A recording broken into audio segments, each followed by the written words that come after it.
Hello, once again, and welcome to HIN News. I'm Marcus Botzer. Today, I have the great pleasure in welcoming for the second time onto our show Mr. David Vance. David is a fantastic broadcaster. He's a writer, he's a journalist, he's a speaker. He's someone that we will leave the links to, and you should definitely check out for world events, geopolitical movements, and generally give you a good handle on the big picture. And that's what I'm saying to you. But without further ado, David, how are you, sir?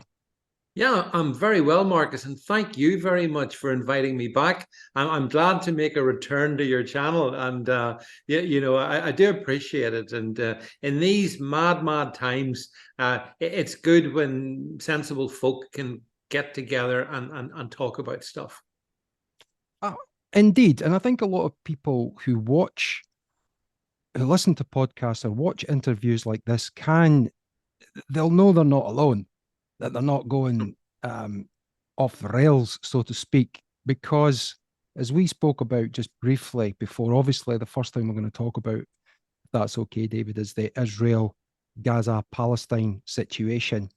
Now, this all kicked off on Saturday, the 7th of October, where the Hamas terrorist organization, if I can call them that, took over and went into a concert early morning, which has ended up with hundreds of people being killed and 203 hostages being taken.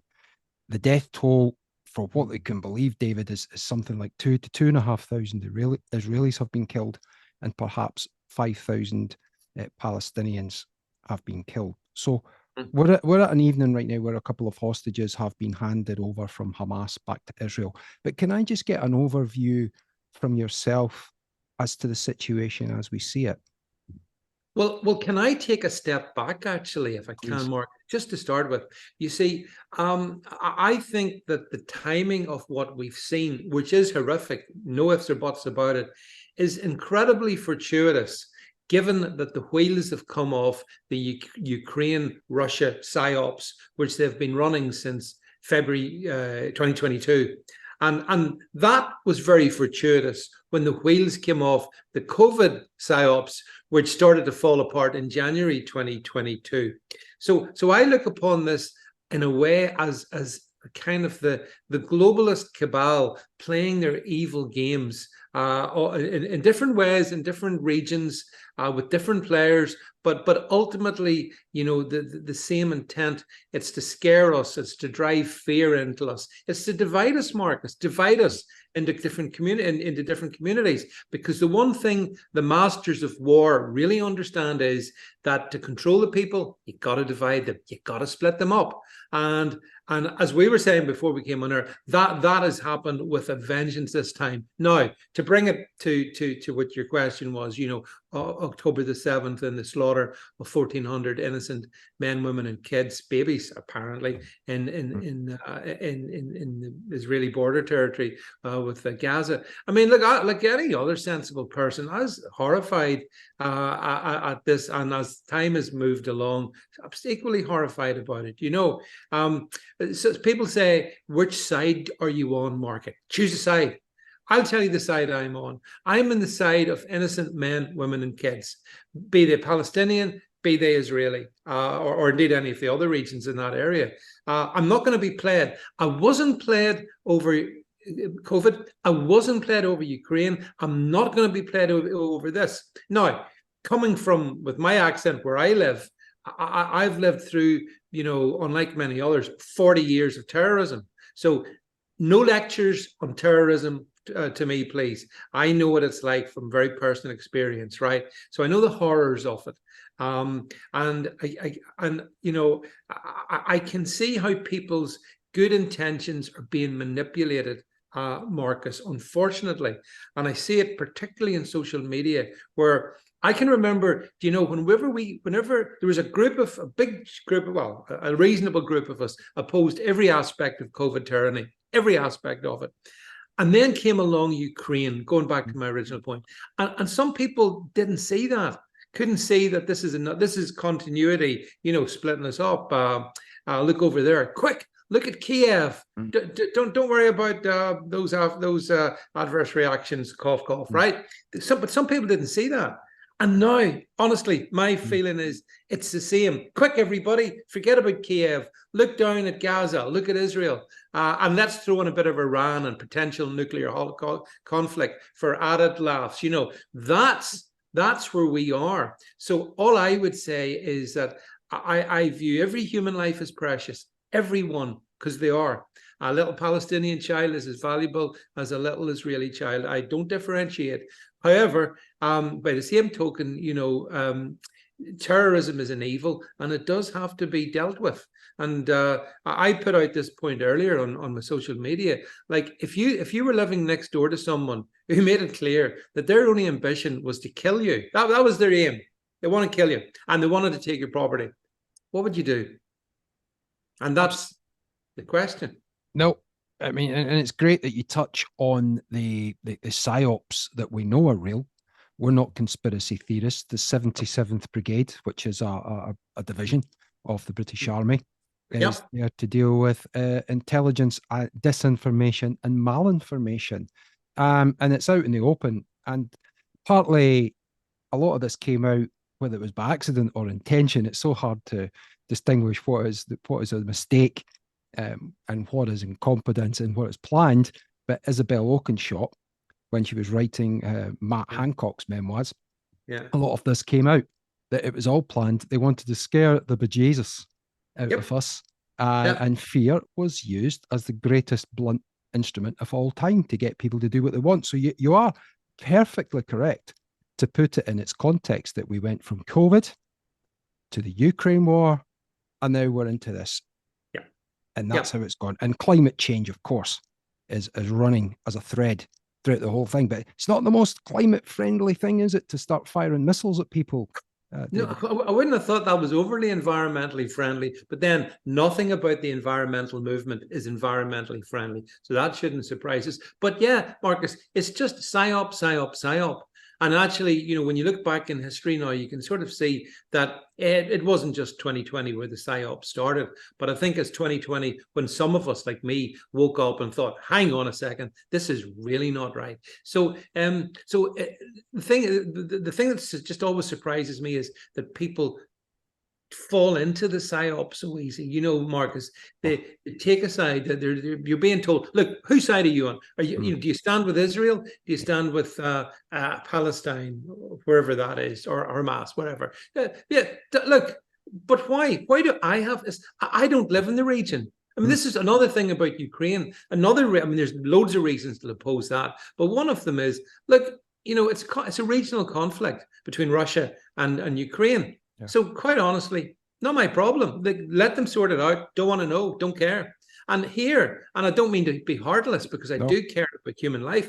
But seriously, this is a regional conflict. I did a broadcast a couple of weeks back with a friend of mine, Alana Mercer. Now, Alana is a very experienced journalist and writer, and she happens to be a rabbi's daughter, and of course, her family are from Israel. And me and her spoke about this very topic. And you know, her view was that again, she felt that things weren't exactly as they were being portrayed by the media.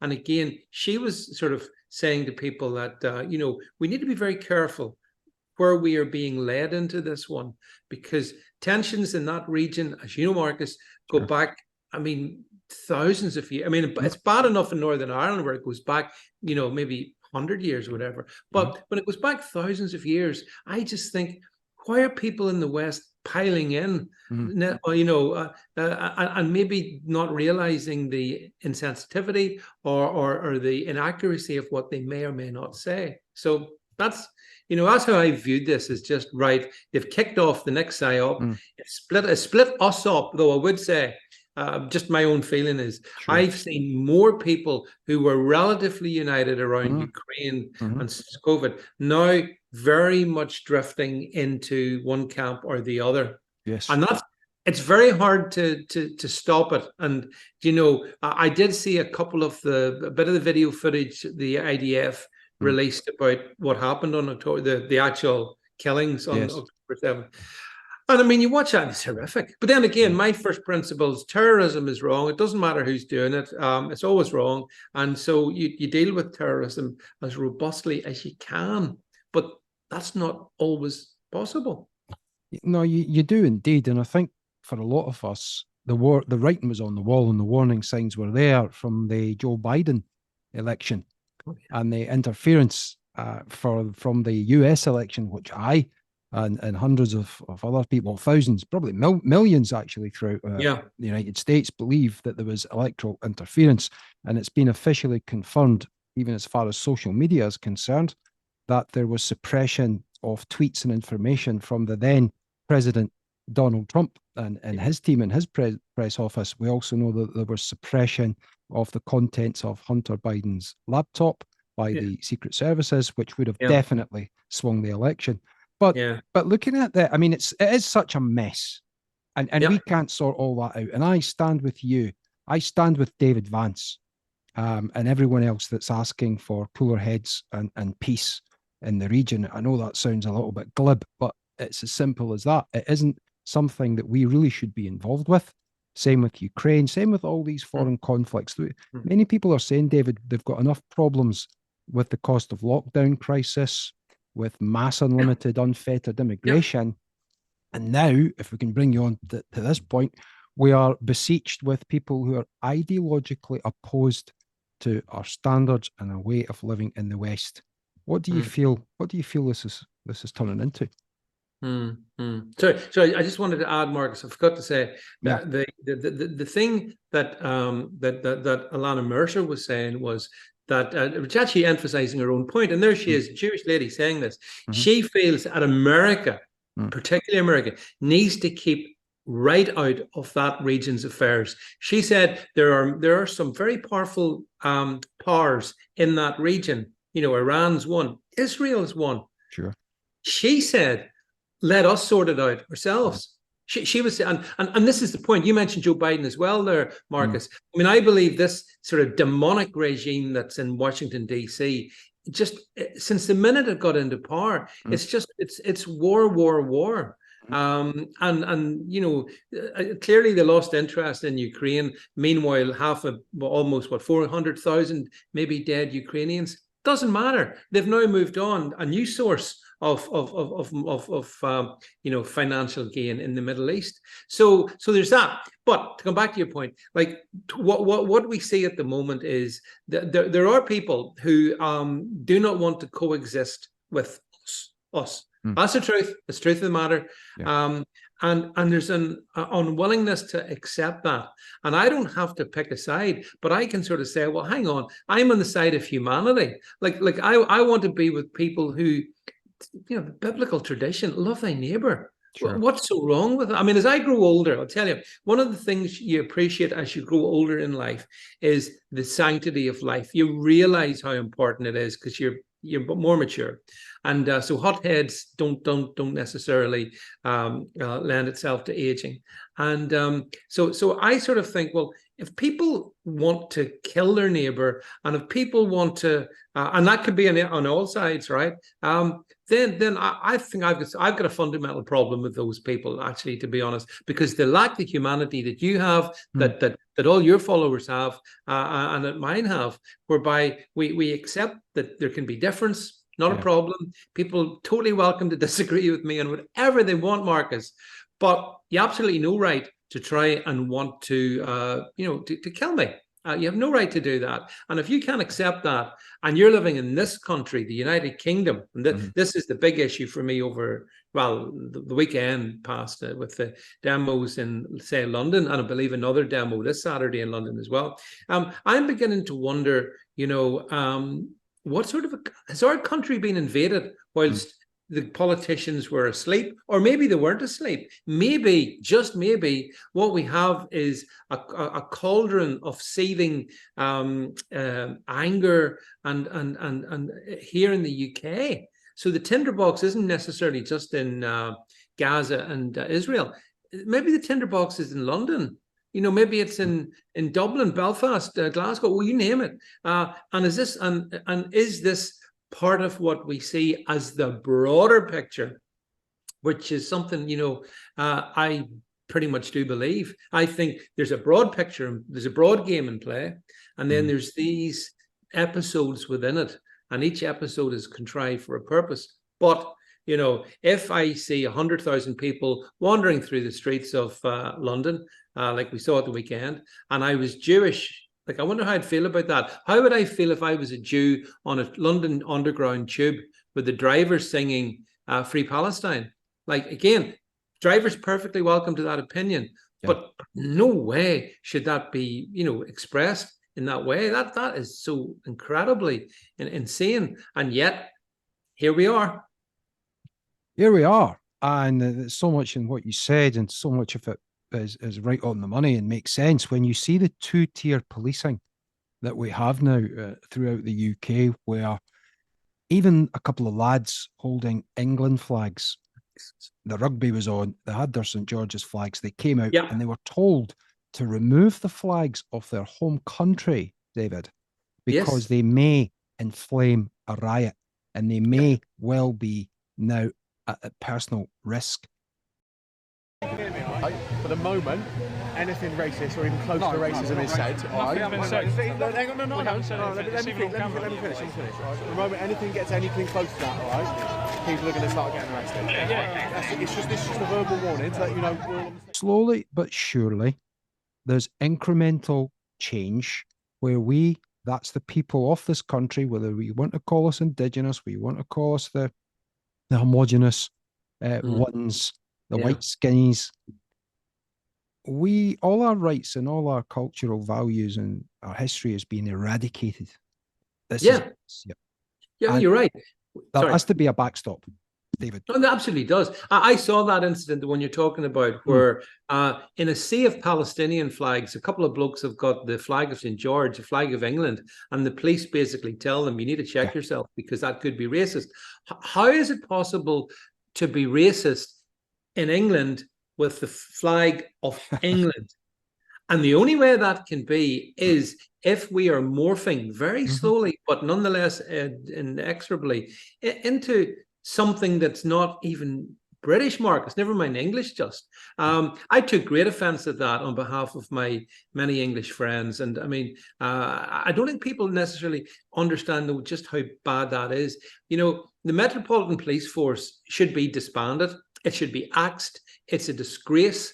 Sadiq Khan should be stripped of all power over policing in London, and the thing needs to be rebuilt back to Robert Peel's roots potentially, because you can't have a police force in London, in England, telling English people you can't have the English flag because it might annoy some people who are quite keen on a wee bit of tactical genocide from now on. You can't have that. It's just wrong. But it's not the first time. I mean, this is the thing, Marcus. If there was a one-off, you could say, well, a couple of coppers didn't get it right, but it's systemic. I believe it's systemic. I believe that it offends certain people in the elite club that British people are proud of their nation and proud of their values. And I'll tell you, just as a by the by, I put out a tweet the other day on a picture. I think I took an image of it was taken in central London, around Whitehall, I think, and it was a huge group of Muslim people in the middle of a big street, down praying with their mats and all of that, and clearly, completely disruptive traffic. And I just asked the question: what do these people add to our society? Question. Now it's had over 20 million. Really? Yeah, it's come viral as mad. But it was the responses that interested me. Yes. And they split two ways. As you might expect, because this is a divisive issue.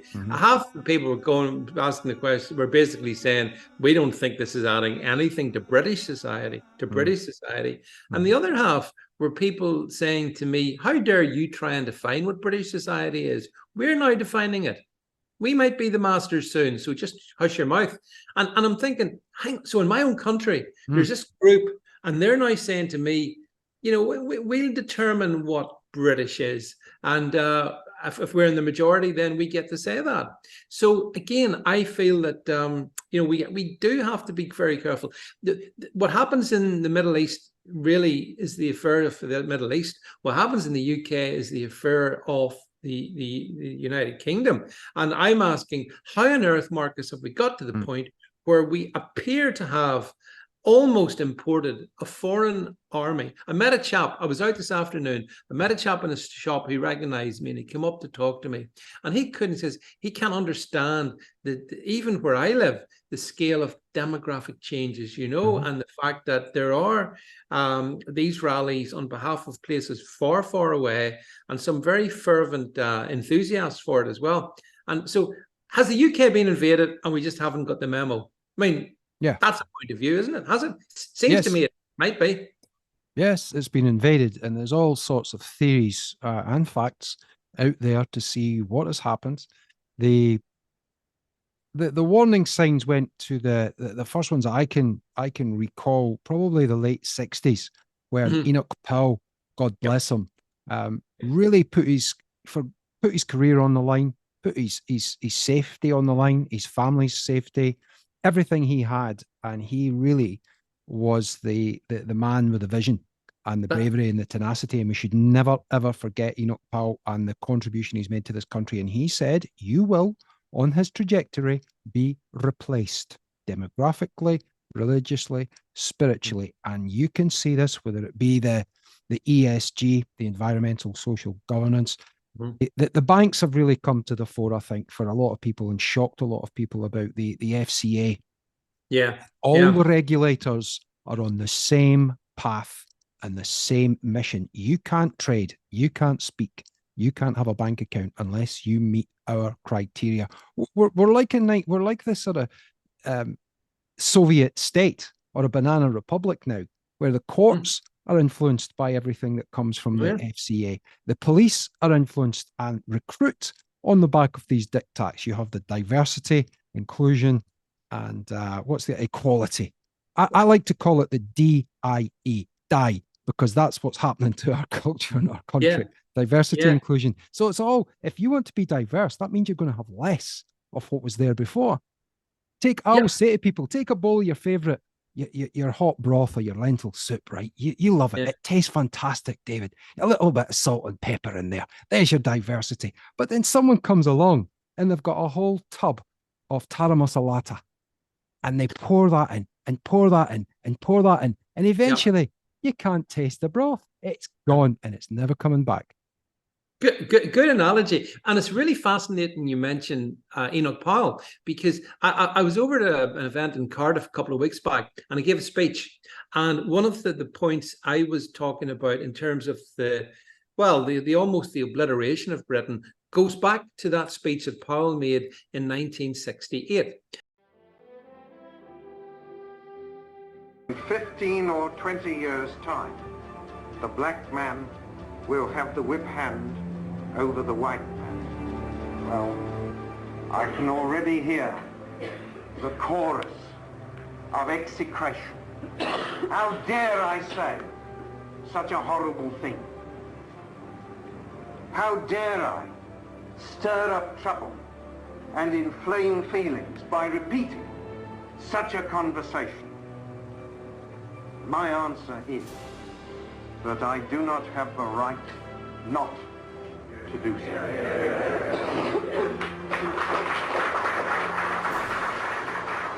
Those whom the gods wish to destroy, they first make mad.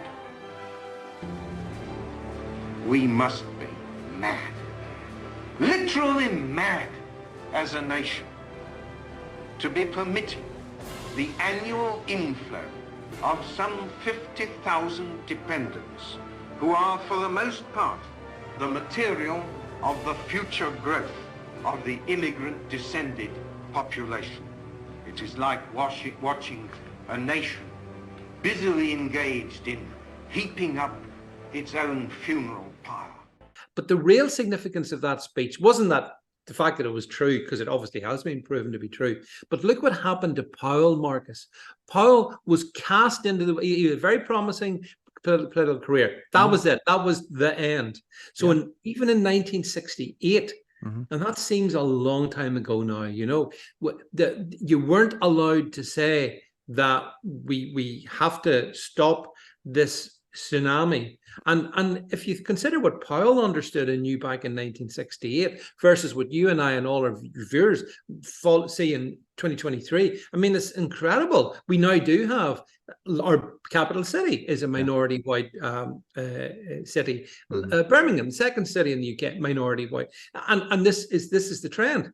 So he was right. He was demonized, isolated for saying the truth, and I feel that all these, 50 years later, whatever, it's kind of the same dark forces behind all of this are shutting down healthy debate like the one you and I are having, and the ones that I want to have, where we can actually talk about this stuff. You know, they want to, and if you get into politics, you're just not going to be able to do that.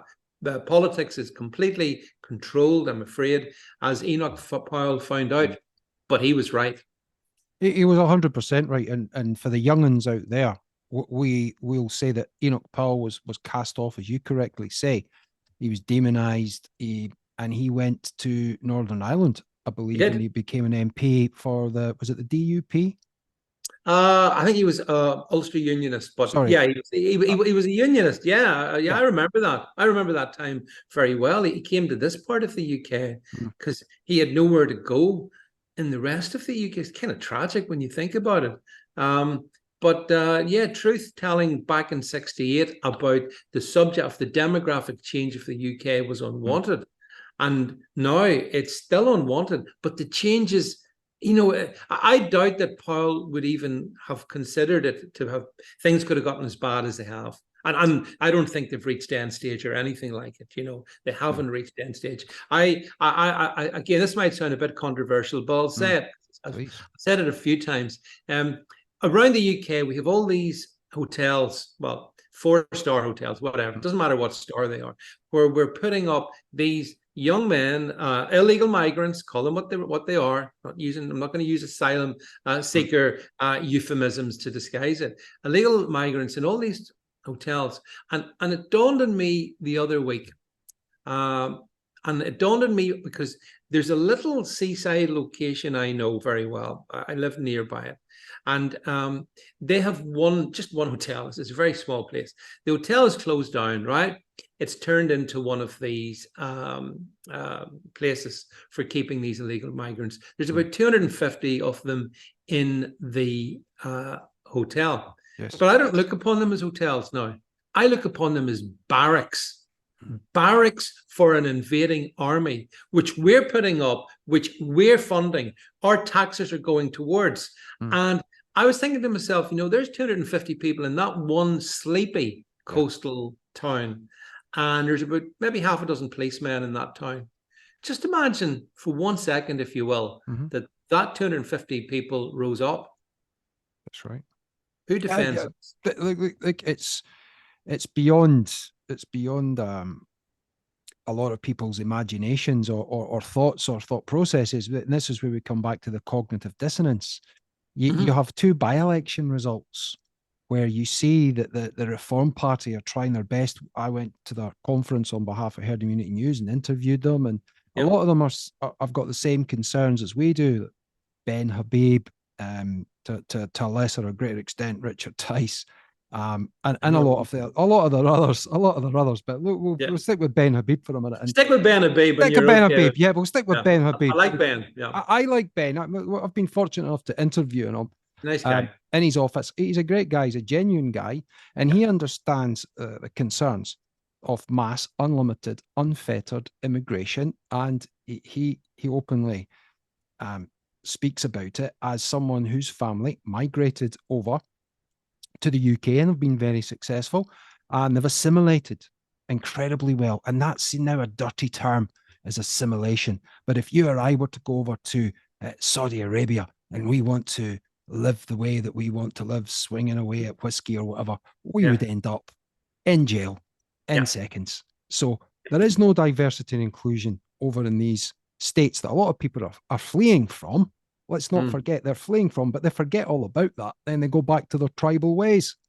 Yep. And I'm sad to say, but it hasn't worked. Multiculturalism is a complete disaster. But it has. But I disagree. It Okay. has worked, just not in the way that you thought, Marcus. It's worked because I believe the purpose of multiculturalism was Right. to hollow us out from within, to destroy everything that was great about our country, and ultimately to replace us. So multiculturalism, to me, it's been a very effective weapon. So it's worked in that way. The way they try to sell it to us, forget that. That's and furthermore, I mean, I'm all for multi-ethnicity. I don't mind the color of a person's skin. That's fine. Don't judge them. Again, Martin Luther King and all that. Judge them by the quality of their character. That's fine. But I'll judge them by how they behave in our country. And as you just said, rightly so, when people come from some of these countries in the Middle East, in the third world, they bring their practices with them. And that's the truth of the matter. And it's not spoken about honestly, and it should be. And, oh, yes, the odd one will be a brain surgeon or a rocket scientist, but there's others slaughtering goats in their backyard. Let's be honest about it. London, replete with female genital mutilation. No one talks about that. I wonder why that might be. So you're right. But sorry, you were saying about the two by-elections and reclaim Tamworth and Mid-Bedfordshire. Bedfordshire, yeah, Mid-Bed, yeah, and look what happened there. I mean, we have. I saw someone put up a poll on Twitter tonight, made me laugh. They've taken the most current poll, and at the top of it, instead of Labour, that's Hamas 46%. And I thought, I get that. My God! Yeah, in Scotland, the revelations in the news about the First Minister, hazmat useless. Or Hamza Youssef. Yeah. Now people have been in touch with us. There are clear connections that are out there and being looked at in the independent journalist world, but we don't know if the authorities are looking into this yet.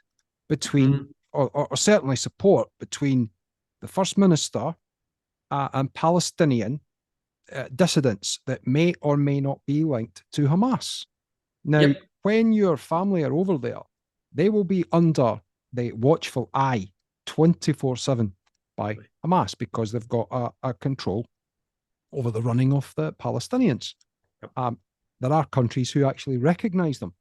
There are countries that recognize Palestine, and by default, they're almost recognizing the Hamas organization itself because they try to break into two wings, don't they?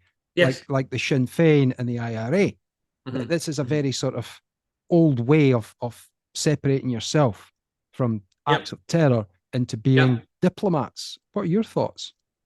Yeah, well, it is very similar, actually. I mean, I obviously lived through the Sinn Féin IRA shenanigans, but there's lessons I took out of that as well. Like, again, this might make me seem quite mild, but I remember, like, for example, the IRA, who operated where I live, they located themselves.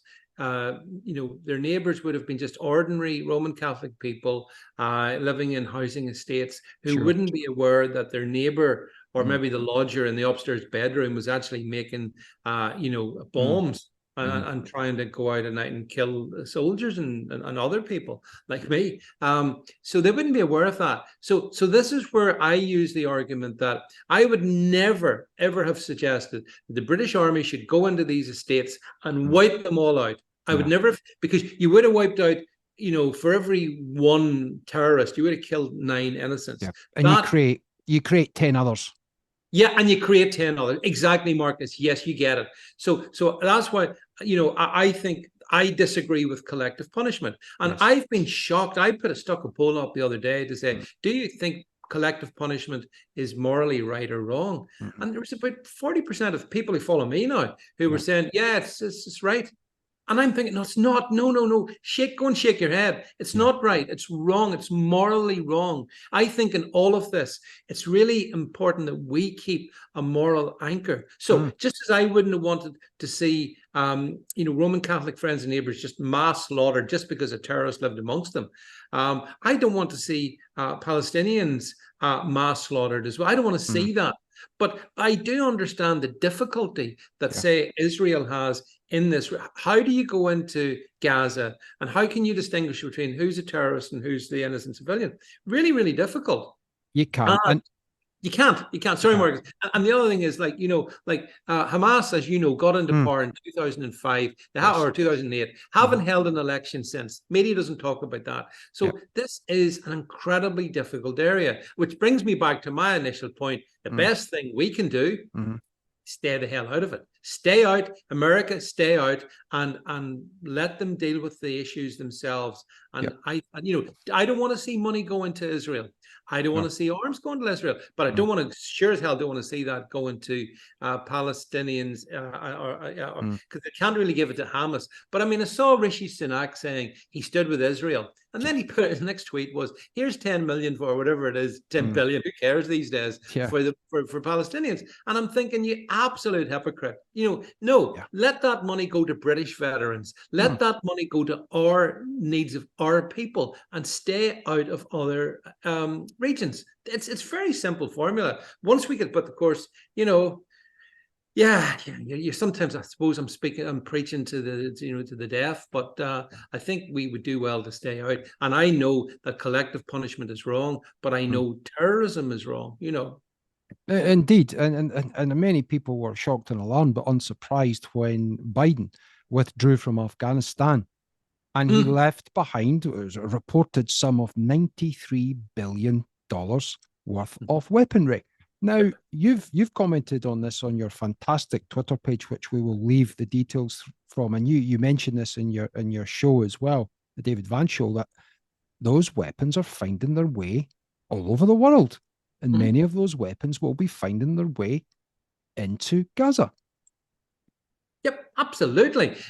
From Afghanistan to Gaza, from Ukraine to Gaza. Yeah. But the masters of war in Washington, D.C., they don't care because they're making money on it. True. You see, ultimately, I know it's a cliche, money is the root of all evil and all of that. But throughout history, it seems to me that there's a certain predator class, and they profit from this. I mean, they've profited massively from the slaughter in Ukraine, and I think they'd be very happy to profit from the killing of Palestinians and Gazans and Israelis. They don't care. Nope. So they sicken me. If anything, I'm becoming more and more I just think the US should keep out of these things. Keep out, because I think they're causing the problem. Indeed. Now, we're going to come to the last section of our time together. Time goes so fast. See, when I'm talking to an engaging fellow like yourself, sir. Thank you. Yes, time does go so fast. We could talk for hours, but we obviously we want to bring it to a kind of positive note. President Donald Trump, for all his rights, for all his wrongs, many of us still believe that if Trump gets back into the White House, we can slow down the runaway train somewhat. You're not going to have someone like Biden who's easily led, who's corrupt, who's taken money off the Ukrainians, he's taken money off the Chinese. And we know this. These are our competitors or enemies, whatever way you want to look at it. Where are you sitting right now with what Donald Trump's going through and the upcoming election next year? Are you confident that he's going to see these indictments through and get a fair run to at least go for the presidency? Yeah, I think he'll just, I think these indictments just bounce off him. And in fact, as you know, they put him up in the polls. So my concerns for what happens next year are not that the indictments will get him. I mean, to be honest, they could put him in prison. It won't stop him. I think Trump is pretty much an unstoppable force of nature in the US. And when you consider his might versus the demented weakness of Joe Biden. I mean, to me, there's not even not really a contest. And when you consider during Trump's 4 years, Marcus, there was no wars. Right. He didn't start any wars, and so I think all Trump's instincts are pretty much sound. So I respect and like Trump and have done since 2015. But here's my big concern is that the American political system is even more of a banana republic than our system. But similar, we've got the Uni Party over there as well. Trump was above them. Trump was super above them, and the MAGA movement is above them. But I just worry about the fact that the Democrats cheated very effectively in 2020 and 2016, but it got it wrong. 2020 it worked, 2022 it worked. And I had a really nice lady on with me a while back, Carrie Lake, who I thought would have made a really good, might still make a good number 2 for Donald Trump. She's super savvy, good communicator, looks the part and all that. And the only thing was the interview with her went well, and we were pointing out all the things that went wrong in 20 and 22. Yes. And my question was, hey, Carrie, what's going to stop that happening in 24? Yeah. And what was her answer? She didn't convince me. Oh, well, we know the things that they did wrong. Well, if you knew them in 20, how did they happen in 22 again? And so what you're up against is a nefarious deep state in the States. Yes. And, I'm with the Democrats are one manifestation of it, but the Republicans are as well. As we record this, they've just put in place, or they're trying to put in place, a speaker who the Republican Party, along with the Democrats, who's essentially a Democrat. So Donald Trump has so much against him, but yet, there's always hope. And you do, as you said, we don't want to be too doomster about it. I think the hope that there is resides in Donald Trump, and there's some solid other good MAGA people about. They're my people, the MAGA people. Despite Republicans, love the MAGA people, love Trump. Sometimes there is a higher power in all of this that can. And I think there probably was in 2016, because if Hillary Clinton had got in, Marcus, in 2016, we'd have been at war with Russia. We would have been. And Trump ends the Ukraine-Russia conflict because he withdraws from NATO straight away. The money's gone. NATO's finished. It's a done deal. He can negotiate with Xi Jinping. He can negotiate with Putin. I don't think he realized how deep that swamp was, David. He didn't. He didn't. But they have a system unlike ours. The Americans have a system where the president, someone of the power, the magnetism of Donald Trump, and the bravery. I mean, he's a Teflon character. He really is. He's one of the toughest people you could ever come across. And it was a deal. He's passionate. he's a patriot. And he's a man of God. Like everybody, he's not perfect. But he is he reminds me a lot of Nigel Farage. Just quickly, we'll finish this one up. Nigel Farage went to the Conservative conference, and Richie Sunak must have been spitting feathers, because Farage was there and he was treated basically like a king, like a rock star. And you would think if Farage took over the Conservative Party, or if there was a possibility that he could actually get a local Conservative association, one of the top 100, the safe Conservative seats, if there is such a thing, because they've really treated they've pissed all over, excuse my language, their own support when they told them they can't even vote in the leadership election. Complete farce. But someone like Farage, he needs to be in the Conservative Party, because he ain't going to cut it, sadly, in the smaller fringe parties. What do you think? I agree. I understand that there are plans afoot within the Conservative Party that once they get beaten next year, and that's going to be an awful moment, there will be a change. And I'm aware of one particular individual who I think probably everyone here would probably quite like, who could maybe become a new leader and maybe try and reverse things. But you are right. The likes of a Farage, the likes of a Trump, these are almost once in a lifetime kind of people. And we were very fortunate. If you think back, 2016, Trump ascended in the States. Yeah. And that was Nigel Farage's finest hour probably back then when we got the Brexit that they then denied us. We have never had Brexit, which annoys me enormously because I've been cut off from the rest of the UK. So again, we have to hope that Donald Trump will prevail and we, support him. And here in the UK, we need to get change. How we get it, I'm not sure. I'm not sure if it's going to be political parties or if it's going to be people power from the ground up. It could be, or maybe a mixture of both of those. But we need to break through the sordid political swamp that we live in and put people in place, Marcus, who will protect our borders, protect British people, and put, never mind making America great again. How about making Britain great again? And that starts with asserting our national sovereignty. And if we did that, if we had the courage to do that, think what a better place this would be. We would not look, London would not resemble Gaza. Yeah. We might actually start to be British again. And I think that mightn't be a bad thing. No, I think it would be a fantastic thing. And on that positive note, that it can be done, there is a roadmap to getting there. I recommend that all the Herd Immunity News viewers and listeners who aren't or who haven't checked David's work out yet, please go on to it. We will leave all the links to this great man's work. And just thank you very much once again, Mr. David Vance, for coming on to Herd Immunity News. Thank you, pleasure to be here. Pleasure to talk to your readers and viewers. And thank you so much for the opportunity again, Marcus. Much appreciated. Thanks, Dave.